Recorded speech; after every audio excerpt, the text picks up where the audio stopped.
In today's video, I'm going to teach you how to schedule a meeting in Slack using Google Calendar or Outlook Calendar.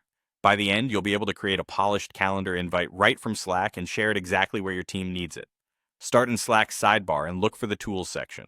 Open it, then click Apps. This is where Slack keeps all the integrations your workspace has enabled. If you don't see Tools or Apps, your workspace may have a slightly different layout, but the Apps directory is always accessible from the sidebar. In the apps list, find and select either Google Calendar or Outlook Calendar, depending on what your organization uses. If both are available, choose the one tied to the calendar where you want the event to live. Inside the Calendar app, click Create Event. This opens a clean form that mirrors what you'd see in your calendar on the web, but streamlined for Slack. Fill in the core details, a clear, action-focused title, the guests you want to invite, and the date and time. As you add attendees, the app can suggest times when everyone's free, which is incredibly helpful for avoiding back and forth messages.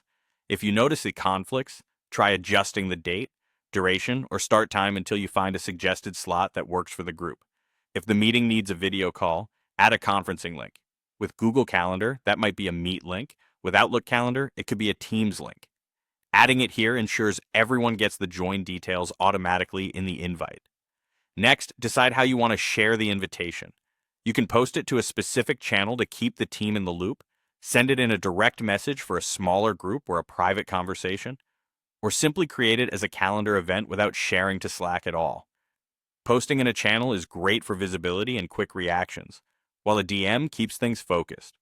If privacy or noise is a concern, just sending the calendar event may be the best choice. When everything looks good, click Create to send the invitation. Your guests will receive the calendar invite, and if you chose to share it in Slack, it will appear there as well. Double check that the time zone is correct and that all required participants are included. That's it.